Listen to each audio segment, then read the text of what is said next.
What did you said you were curious. What did you think it was going to feel like? I thought it would be the best feeling in the world.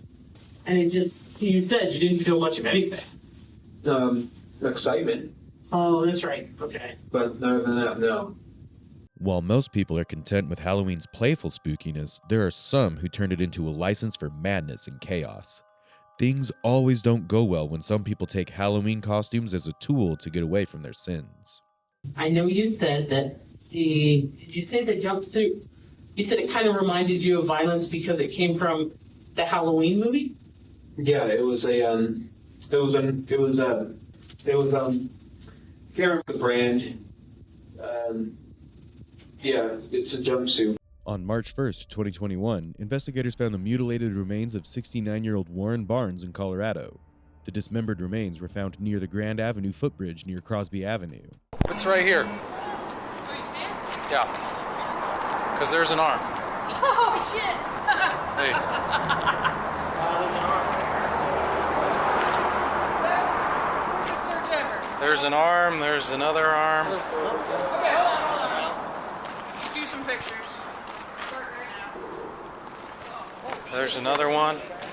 I don't have a clue. Okay. This is like something out of TV. Yeah. Just having a discussion with the deputy chief about how these kids don't have any remorse.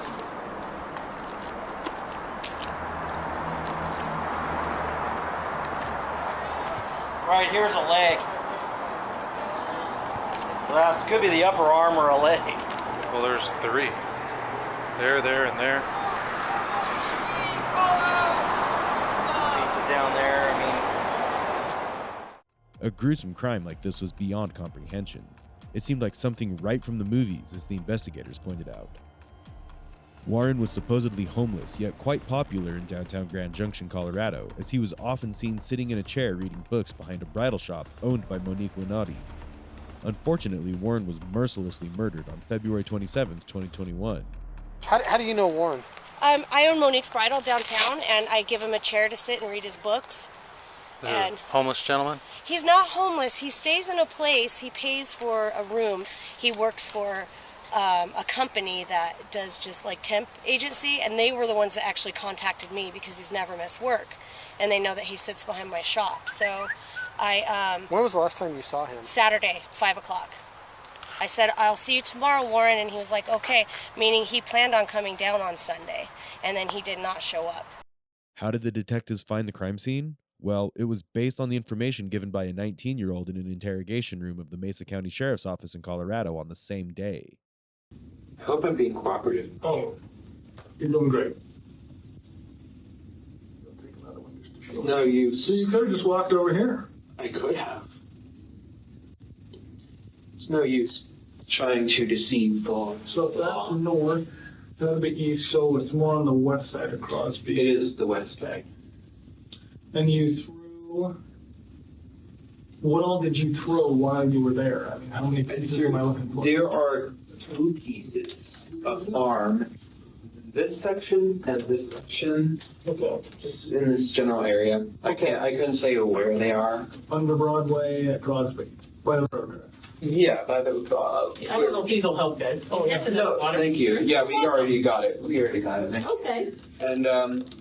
And then the body, you know where Blue Heron is? Mm-hmm. Yeah, it was done there. Okay. Down the middle ramp then. Yeah, the Blue Heron. Meet 19-year-old Brian Cohey Jr., who was turned in by his own parents after they found Barnes' head in his closet. Let's say your assumptions are right so far. He's sitting in the interrogation room because he committed the crime, and to say the least, it's a gruesome one. But what's left to be understood in this interrogation analysis is his mind and the way it works. His confessions, the detailed accounts of the way the crime was committed, his well-articulated rationale, and his personality is quite intriguing. Let's have a closer look and build a profile. Right. Well, this is Lisa. She was Hi. How are you? Okay, yeah. Okay. Never really good. Okay. Trade me seats? Sure. Ooh, this is a special chair, right? No, this is the special chair because it's softer and I'm old.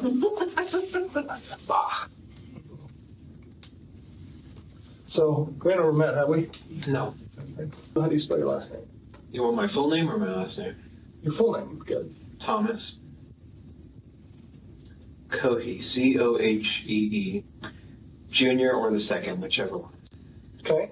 And what's your birthday, Brian? January 10th, 2002. And your address? Which one? How many do you have? There's my dad's address and there's my mom's address. Which one do you live at, both or one, or? I sleep at my mom's, Okay. but I often visit my dad's every day. Okay. What's your mom's? 2336 South Broadway. How about your dad's? 53522 and 1/2 Road. Okay. You visit him like every day, or? Quite often, not occasionally, like maybe once a week, I'll just stay at my mom's, but yes, almost every day I go over there, evenings, mornings. I'll be right back. Okay. What's your mom's name? Terry Cohee. What's your dad? Brian Joseph Cohee, Sr.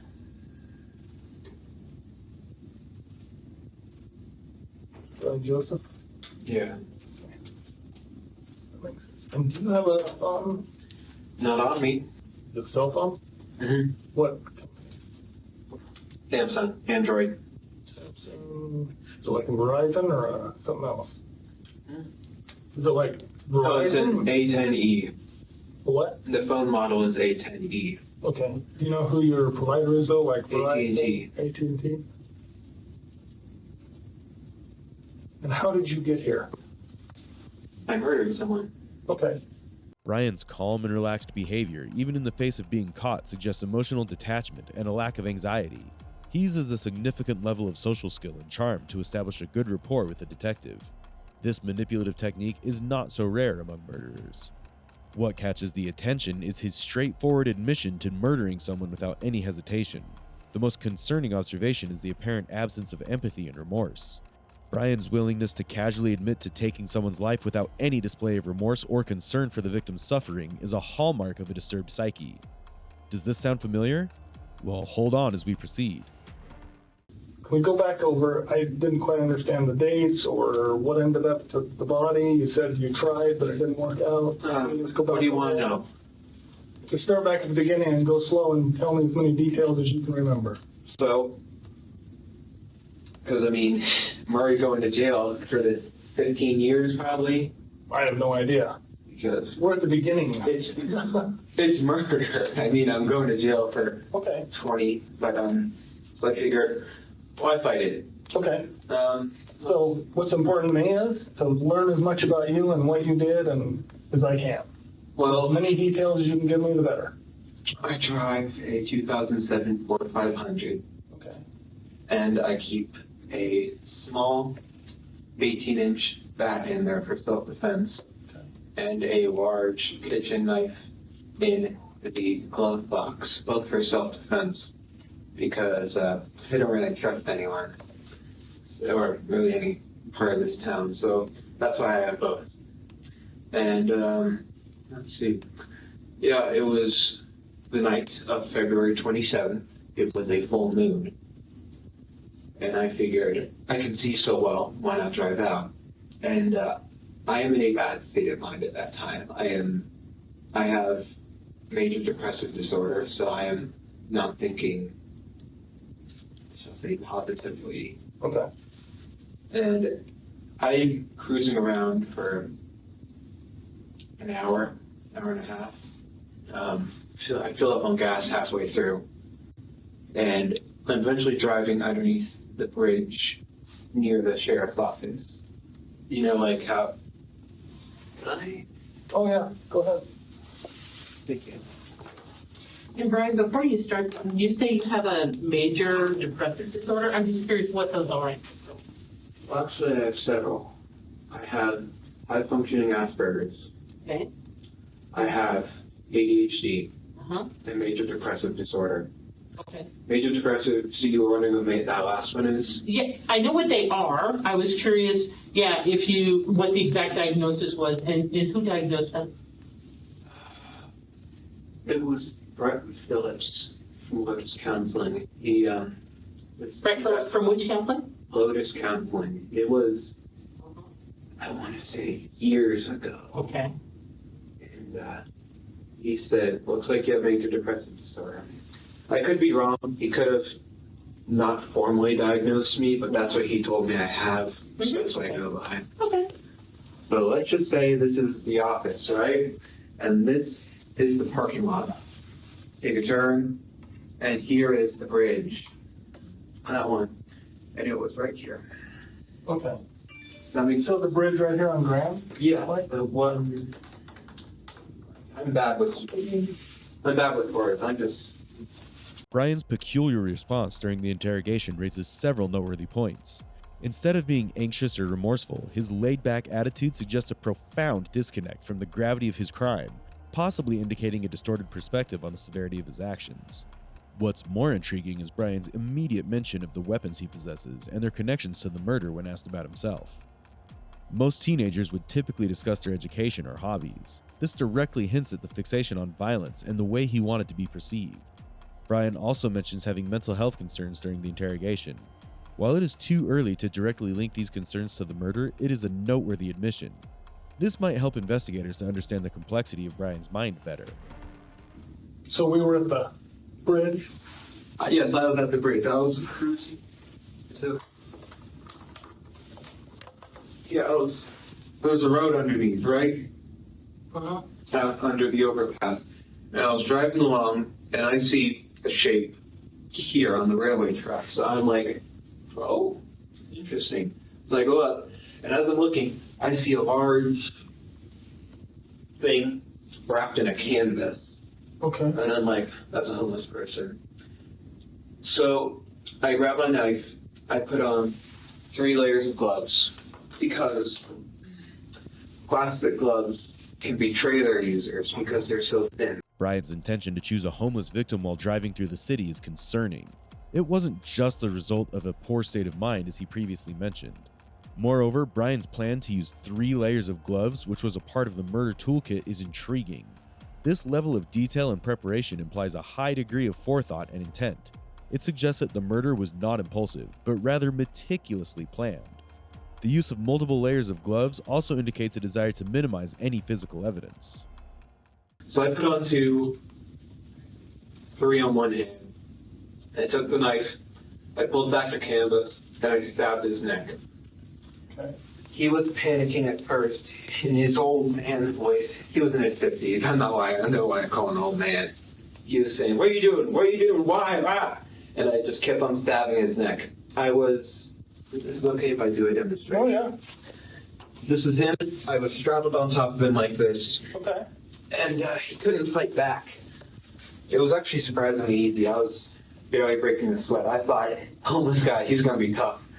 But no, it was actually surprisingly easy. Brian's willingness to provide minute details of the crime, from the selection of the victim to the method of murder and the treatment of the victim's body, suggests a possible desire to relive or prolong the experience of the murder. The disturbing fixation on the act itself may be rooted in psychological issues. It is not uncommon for some murderers to obsessively recount their actions, seeking a sense of control over their thoughts and memories. Further, the act of recreating the crime for the detectives may provide him with a perverse sense of satisfaction or power. Such behavior is often linked to a sadistic tendency to establish dominance and control over others. During the time I was growling and making animalistic noises, Why were you doing that? I suppose it was a frenzy. Okay. I was so excited, so rushed up on adrenaline and everything. Like just, woo! And I paused, and he said, "Why are you doing this?" And I said, "I've been wanting to do this for a long fucking time, murder someone." And then I continued. The whole ordeal lasted about a minute and a half. Okay. Brian's description of using an animalistic voice and his excitement while explaining the murder technique suggests a disturbing pleasure derived from killing, possibly indicating sadistic tendencies. His admission of wanting to murder someone for a long time, coupled with his lack of empathy or remorse for the victim, reveals a profound detachment from other suffering and questions his capacity for normal human emotions. Furthermore, Brian's precise recollection of the murder's time duration is unusual, indicating a meticulous and methodical approach to the crime. Were you worried about, I mean, this looks like it's pretty close to the road and stuff, somebody seeing you or catching you? It was 11 p.m., so not many were driving by. Well, it was behind the pillar. So, like, here's the road. Uh-huh. It was here. So people would only see a brief thing here and here. So, were you worried about them seeing you? I was worried about one of them stopping. But What did you think could happen if somebody... Well, if they looked, well, it was quite dark under there, so they wouldn't have seen the guy unless they looked. They would have seen me holding a 12-inch knife, wearing gloves, and wearing a mask to conceal my identity, face mask. Okay. So you weren't doing it for COVID, you were doing it to hide your face? Partially. Social distancing. Brian's awareness of the need for precaution while committing the crime is noteworthy. His choice of a concealed location behind a covered wall into the bridge reflects a calculated approach to avoid detection or witnesses, indicative of a certain level of intelligence. Here in this section, Brian joking about the situation being in his favor due to COVID mask protocols is unsettling. It reveals a dark sense of humor. Dark humor can sometimes be a coping mechanism for individuals dealing with disturbing or violent thoughts, but it can also indicate a lack of empathy or a disconnect from the seriousness of his actions. And, yeah, but no one stopped. And I'm just like, proves the bystander effect. I noticed you got a cut on your hand. Is that from... Oh, that was when I was doing gas, when I filled up. I mentioned I filled up gas when I was driving around. Okay. I was driving around, I was on a quarter of a tank, so I filled up on gas. What happened was, because I don't want to be seen in a gas station with a knife poking out of my pocket, I put it in the car, the back seat floor. When I'm done with it, I try and grab it, but my hand slips and grabs the blade, and as I pick it up, it slices these two fingers. Okay. Like, Because a lot of times if you're stabbing something like this, it'll slide. no, that knife had a guard. It was one of those knives that was Where like... is it? Huh? The Where knife? is it? Yeah. My dad had it. Okay. He found it in my car. And then, let's see. Yeah. And then after that, I stripped his clothes. I cut open his belly to see his guts. They're really pink. Brian's revelation that his father found the murder weapon in the backseat of the car suggests a disorganized nature and a tendency to be easily distracted. While ADHD can be linked to distractions, here it seems to be a broader outline of disorganization and inattention beyond what is typically attributed to ADHD. But what is striking here is Brian's open confession to disemboweling his victim with excitement. He vividly describes the act and how it compares to his imagination. This behavior directly points at level A detachment from the violence of his actions and a concerning level of excitement which he derived from the violence. It raises questions about him being fascinated with morbidity and gratification. Then I cut off his head. I gave him a Glasgow smile. What's that? A Joker smile. Destroyed his eyes by stabbing them in. Okay. And then I cut off his hands. I put those in plastic Ziploc bags. And then I cut off his right arm at this joint Okay. and at this joint. And then at this arm, I tried cutting it here, and then I tried cutting it here. But what happened was I accidentally broke his bone. This one, it was poking out.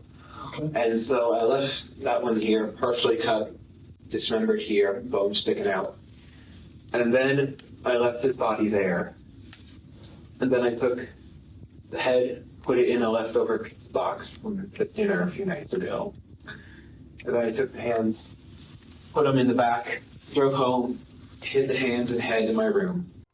Brian's disclosure of the chronological details of dismembering his victim, including his inability to dismember one part of the left arm due to a broken bone, highlights a disturbing pattern of violence.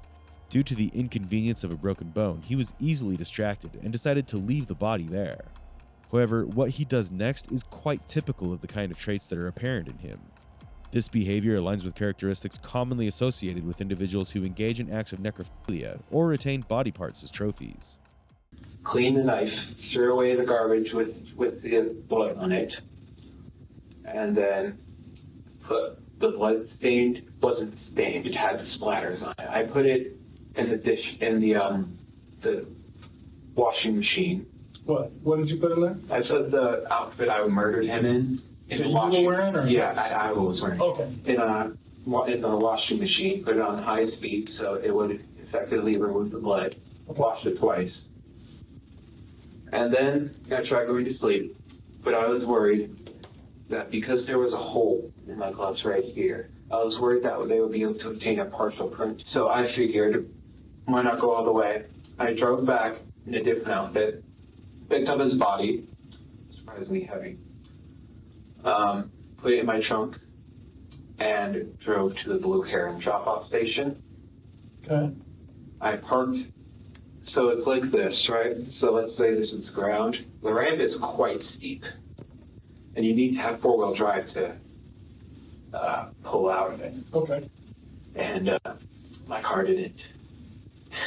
I thought, so I pulled in, I thought that I could drive out. Because I put it in reverse, A, so that it's easier to pull the body out, and B, because the back tires would provide propulsion to push up. Right. And I open the trunk, I take his body out, I put it in the water, and because I don't want fingerprints on a body, so I just try moving it with my shoes. That works successfully. He goes out some part in the river and floats off. Okay. God knows where he is now. Brian's continuous admission of efforts to hide evidence seems at odds with his detailed account of the crime. It's as if he doesn't want to put much effort into hiding the evidence. This contradiction may be explained by the fact that the act of hiding evidence was an integral part of the thrill for him. Removing traces of the crime could have provided a dopamine rush, similar to the excitement he experienced during the act itself. It is also ironic that he's still reliving the whole process while reiterating them in the interrogation room. So, I can back up just so I don't lose track of where my mind is. So you cut him open, did you cut his arms off, his hands off, all that before you went home? Yeah, before I went home, I tossed the arm bits around. Like, I took the right arm bit, threw it out, Okay. took the left arm bit, threw it out. So it's somewhere around that bridge? Yeah, but look because I know crime scenes can be a very wide area. Mm-hmm. You're going to want to look in a 10-foot area. So like, this is a zoom in. So, here's the road. And here's where my car was parked. His corpse is here. You're going to want a crime scene that's roughly to the railroad tracks, because they're right here, underneath the bridge, to the railroad tracks here. This will help your search. And this is the road? This is right here. This is that road. Is that, what's the name of that road? It goes to like... Underneath the bridge. Yes, the road that comes on the back of are you talking about the road that goes back behind the jail? I'm not quite sure. Brian's action of throwing the severed arms of the victim in different directions at the crime scene demonstrates a reckless and impulsive behavior. This might stem from the predatory behaviors that are present in him during the crime. Conversely, Brian's willingness to assist investigators in locating the crime scene with precise details is noteworthy. It's possible that he enjoys the attention and control that comes with guiding the investigation. And then you said you took, was it the head and the hands? Mm-hmm. And when did you put that in? Well, there's a 3 rule for bodies. I like to call it the 3 rule. Okay, tell me about that. 3 days, the body starts to stink. No, 3 hours, rigor mortis sets in. Body stiffens. 3 days, the body starts to stink because of decomposition.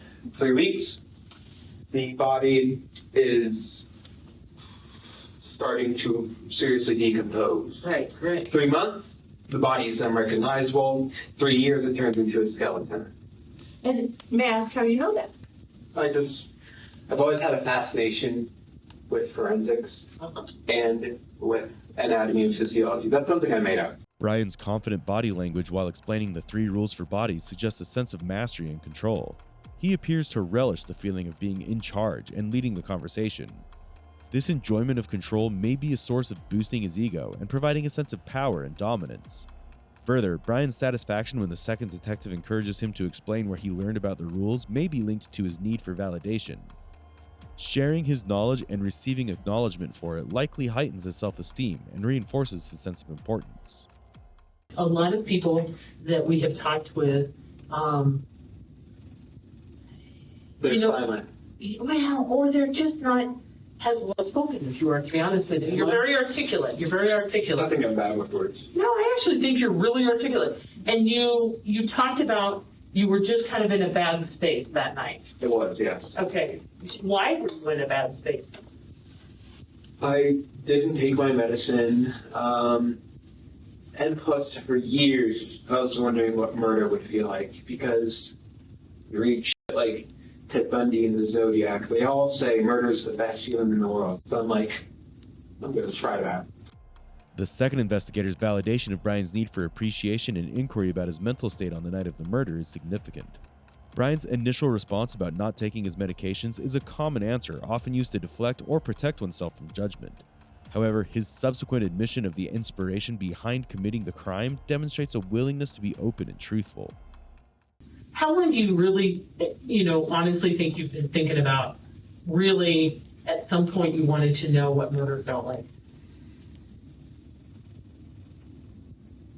A year. Okay. All right. And you said you read books? I read books. I have a book on forensics. Okay. Did you read the book, the Ted Bundy book? No, I have not read Okay. a Ted Bundy book. Okay. I Probably have seen excerpts. Have you seen, little comments from it or things like that? I'm not sure what book you're talking about. The one you mentioned, the whole stuff about Ted Bundy, a lot has been written. No, it was on the internet. Yeah, okay. All right. All right. And Pete studied him too. Yeah. So Crazy. You know who had, Ed Gain, no, Ed in California. Big Ed. Ed Kemper. Yeah. Studied him? I know of him. He was a place. He was a Goliath. He was 6'9", 300 pounds. So can I ask you a question? Almost all those people did this for some sort of, whether they had sex with the body or it was some sexual gratification in their mind. Criminology, there's different types of... I'm not a serial killer by no means. In this section, it becomes apparent that Brian possesses substantial knowledge of criminology and is familiar with well-known serial killers. However, he stresses that he is not a serial killer. Nevertheless, when the police inspect his phone, they discover a note written by Brian on the night of the murder, which simply states, "First." Well, your assumptions are likely right. But what, were you worried about, leaving evidence behind or being caught? Totally. So tell me about that and what you did to... Well, I was figuring the police don't... This is not to be taken offense, but police, they don't seem to care as much about high-risk individuals, homeless people, prostitutes, etc. So I was deliberately looking for someone who lived that type of life, and I found a homeless person, and the original goal was just leave him there. But I was worried about the fibers on the outfit I was wearing that would be on his clothes and stuff. So I deliberately messed up the clothes. Okay. Not cutting them up, just throwing them around. And I was worried about just how long it would take to find him, because it's a somewhat traveled road. Eventually someone with the windows down is going to smell something off. Right. Police have a nose for that type of thing. They're trained to be able to identify the smell of a corpse.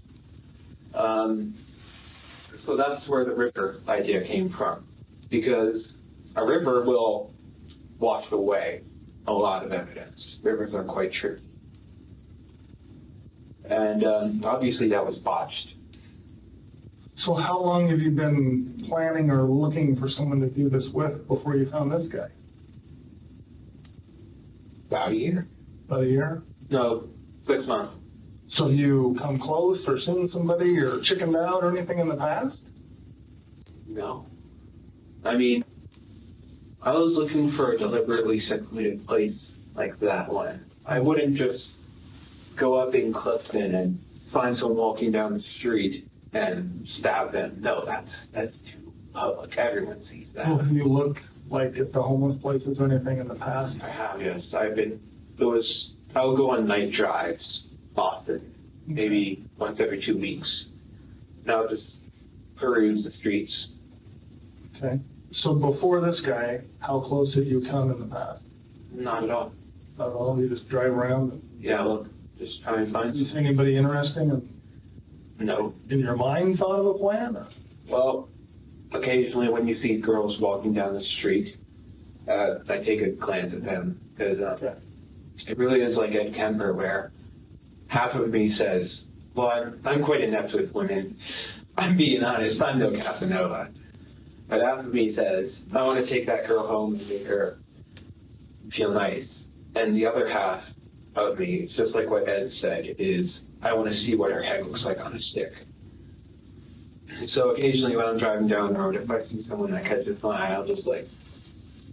Brian demonstrates a strong desire to showcase his knowledge, particularly regarding the psychology behind victim selection. He confidently discusses the strategic choice of high-risk individuals, such as homeless and prostitutes, as potential victims. This suggests a deeper understanding of the system and a calculated approach to avoid suspicion. However, Brian's remark about his own feelings when checking out girls is particularly noteworthy. He attempts to explain his emotions by drawing parallels to notorious serial killer Ed Kemper. This inclination towards feelings of lust followed by gratification raises concerns about his potential for dangerous impulses. I know you said that did you say the jumpsuit, you said it kind of reminded you of violence because it came from the Halloween movie? Yeah, it was I haven't watched the movie, so I don't know which one you're talking about. the original. Oh, okay, all right. It was, can't remember the brand. Yeah, it's a jumpsuit. Okay. What was the question? I just wanted to know the book, to clarify the movie, because I haven't seen that. It's not my kind of movie, so I didn't. You haven't seen Halloween? You know, I've seen parts of it a long time 1978. ago, probably a long time ago, but it's been a long time since I've seen that. I have to ask, and I think you answered it, but I'm not 100% sure. You said you've thought about doing this for the last 6 months, a year. Yeah. Have you ever done it before? No. Okay. You got to ask, right? Yeah. How about animals? Have you practiced on anything? Yes. It's pretty big stuff. Tell us about that. Person. It was 2018 Halloween. A stray black cat had been coming around our house. This was before I moved into my mom's. This was at my dad's. And I was thinking about killing him. I then hid the body in a shoebox, and then I disposed it in the trash and got away with it. Brian's choice of wearing a blue jumper in relation to the 1978 film Halloween is interesting. He associates it with the violence depicted in the movie, which may indicate a fascination with violence or a desire to emulate fictional characters who commit violent acts. Furthermore, Brian's admission of killing a cat in 2018 when he was 16 years old aligns with the emerging profile. Acts of cruelty towards animals at a young age are often considered early indicators of a disturbed psyche. Notably, the second detective's ability to press the right buttons and tactfully balance the power dynamics with Brian is evident. Brian's reactions and body language changing during his interactions with her suggest a desire to maintain control and dominance throughout the interrogation, highlighting his need for power and manipulation. Anybody else look up?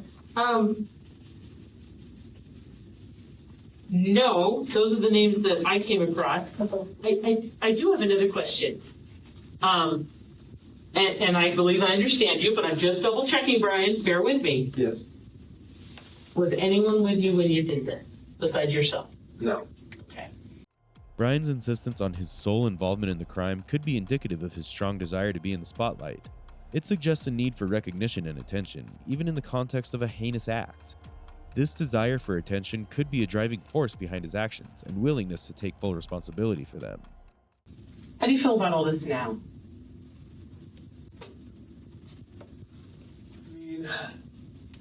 The next 15 years of my life, book set in stone, prison. If I go back that night, probably wouldn't have done it. Knowing that, knowing what it felt like, knowing how this will all turn out, I wouldn't have done it. Well, what did you think it was going to feel like? What did you said you were curious. What did you think it was going to feel like? I thought it would be the best feeling in the world. Okay. And you said you didn't feel much of anything. Excitement. Oh, that's right. Okay. But other than that, no. Okay. Interesting. Okay. Brian's admission of feeling regret hints at a conflict within him. While he acknowledges the excitement he experienced during the crime, he also recognizes the grim reality of the consequences he now faces: long-term imprisonment. This conflict suggests a struggle between the short-lived thrill of the act and the harsh reality of its aftermath. You took the hand, you took the head, you got both arms off and threw them. Did the legs stay attached? The legs stayed attached. Okay. All right. And that went with the body down the river? Yeah. Okay. And the wallet you took? Any other personal items you took home or somewhere else? No. No trophy things? That what the wallet was? Yeah. I was planning to maybe keep a finger.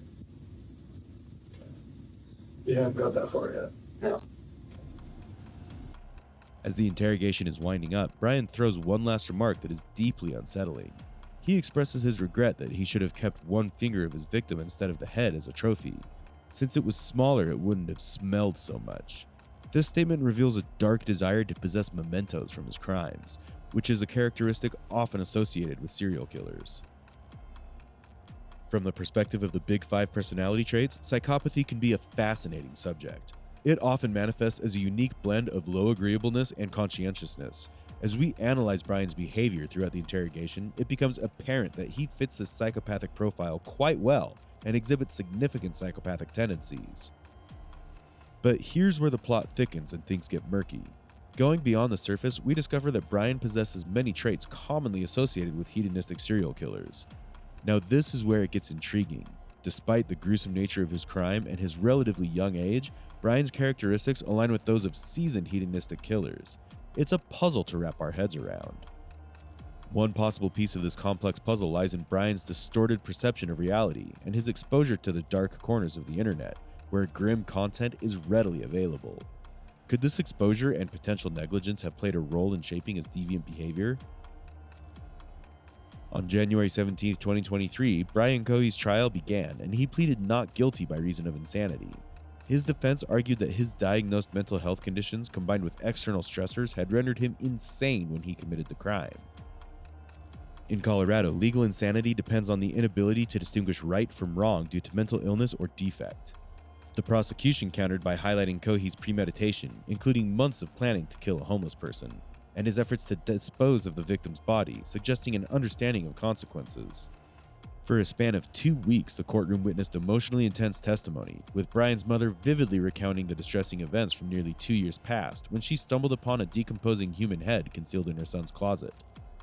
2 state psychologists concluded that he wasn't legally insane, and the jury, after 2 days of deliberation, found Brian Cohy II guilty of first-degree murder, leading to a mandatory life sentence without parole for the 21-year-old. While Brian thought Warren was just another homeless man and there was no one to care for him, there were his friends and colleagues who cared. Okay. Be in touch. Well, thank you. Yeah, of course. I hope you guys find him. I hope he's okay. If anything, I just hope you find him so that we can start the next process of whatever. Because I don't know. I just have a really bad feeling because it's unlike him. So hopefully you guys find him. Hopefully. Well, And thanks they'll for... contact me, I'm sure, or whoever. Well, somebody just so I know will be he's in touch okay. with you since you filed the report. Okay, But that's all I want is And just to make if sure. it's a couple days, you don't hear anything, you can always call. Okay. There were hearts that broke with the fate Warren was subjected to. A well-known presence in downtown Grand Junction, Warren was deeply connected to the downtown community, where he had numerous friends. To honor his memory, a memorial sculpture has been placed in the breezeway between Out West Books and Monique's Bridal. Warren's sister, Geraldine Shipp, described him as a gentle and enthusiastic reader, while his niece, Michelle Moonfrada, expressed the pain that what Warren went through towards the end of his life was something no one should ever have to endure. As we conclude this unsettling journey through Brian's interrogation, we're left with a multitude of mind-provoking questions. What drove an individual to commit such heinous acts while maintaining an eerie calmness? How do we navigate the thin line between fascination with violence and the horrifying reality of its consequences? And what role does our modern digital world play in molding the psyche of those who venture down a dark path? The complexities of human behavior and the chilling insights revealed during this interrogation raise concerns about the depths of our understanding of the human mind. Tell us your opinions on this case, and if you want to cover a case, add them down below in the comment section below. For more such content, like, share, and subscribe to our channel.